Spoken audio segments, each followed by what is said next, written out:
ચેતરભાઈ ખાસ કયા મુદ્દે આજે આવ્યા હતા અને શું પછી રજૂઆત કઈ મીટિંગમાં શું નિર્ણય લીધો? નર્મદા જિલ્લામાં એક બાજુ આધાર સેવા કેન્દ્રના સર્વર ઠપ છે, કેન્દ્ર બંધ છે. એક બાજુ આયુષ્માન કાર્ડ હોય, રેશન કાર્ડ કઢાવવા માટેના સર્વરો બંધ છે, ઓફિસો બંધ છે. અમે ખાડા પૂરવા માટેની રજૂઆતો કરીએ છીએ, ખાડા નથી પૂરાતા. પ્રધાનમંત્રી આવાસ યોજનાના ઘણા લોકો પેન્ડિંગ છે.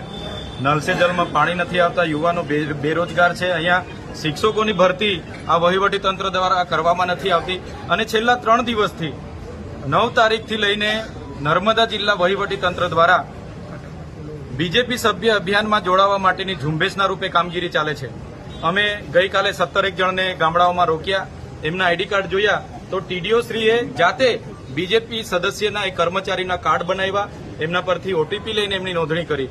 તો દરેક જિલ્લાઓમાં હવે ભાજપના કાર્યકરોને લોકો ઉભા નથી રાખતા, એટલે હવે કર્મચારીઓને ટાર્ગેટ આપવામાં આવ્યો છે. અમારે ડેડિયાપાડાની વાત કરું, મનરેગાને 13,000નો ટાર્ગેટ છે, તલાટીઓને નાના સેજાવાળાને 500 ને મોટા સેજાવાળાને 800નો ટાર્ગેટ છે. એવી રીતના ડીઆરડીના તમામ કર્મચારીઓ છેલ્લા 3 દિવસથી સભ્ય નોંધણીની કામગીરી ઝુંબેશના રૂપે કરે છે. એના પુરાવા અમે આજે ડીડીઓ શ્રી, કલેક્ટર શ્રી અને એસપી શ્રીને આપ્યા છે.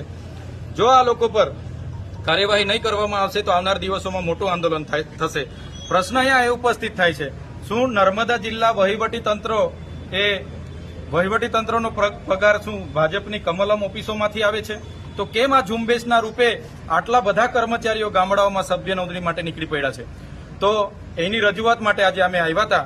દિન 5માં જે પણ કર્મચારી ઉપર કાર્ડ બન્યા છે, જે પણ કર્મચારી આ ઝુંબેશ ચલાવી છે, એમને પર કાર્યવાહી કરવાની કલેક્ટરશ્રીએ અમને બાહેધરી આપી છે, ડીડીઓશ્રીએ પણ બાહેધરી આપી છે. જો કાર્યવાહી નહીં થશે તો દિન 5 પછી હજારોની સંખ્યામાં અમે ફરી અહીંયા આવીશું અને ઉગ્ર આંદોલન અમારું આગળ. અધિકારી નામ શું કયા અધિકારીઓ?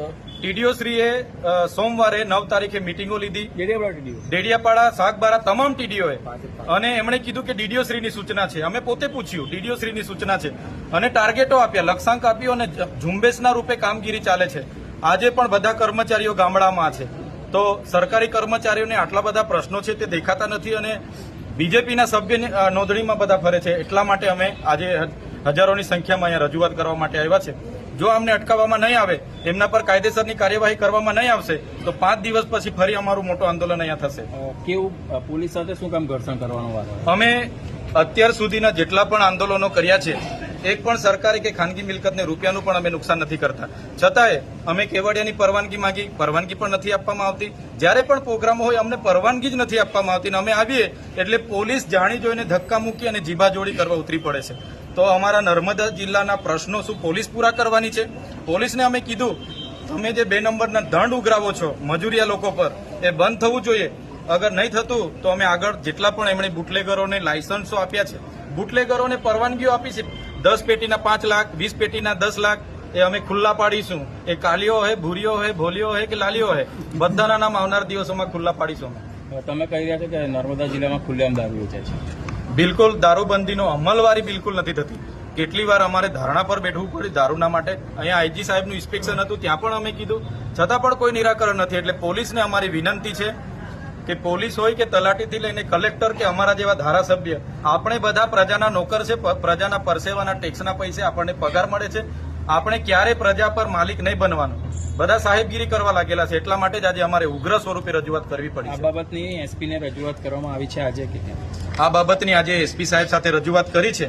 આવનાર દિવસોમાં કેટલા ચેકપોસ્ટો આરટીઓ દ્વારા અને પોલીસ દ્વારા ઉભા કરવામાં આવ્યા છે, એની પણ અમે તપાસ કરીશું.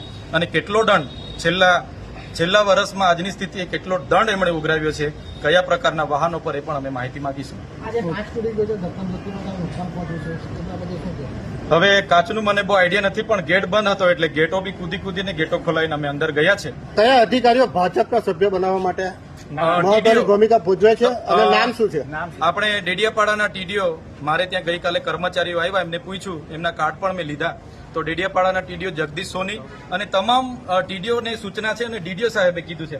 આવી રીતના બધા કર્મચારીઓના પણ કાર્ડ બન્યા છે, અને આ જ કર્મચારીઓ ઝુંબેશના રૂપે હવે આ બધા કર્મચારીઓ છે એ ટીડીઓ જાતે કર્મચારીઓનું રજીસ્ટ્રેશન કર્યું અને કર્મચારીઓ પર ઓટીપી આવે છે માગીને કાર્ડ બનાવ્યા છે ટીડીઓ જાતે.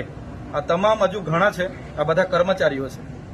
તો શું કર્મચારીઓને પગાર ભાજપના કાર્યાલયમાંથી મળે છે?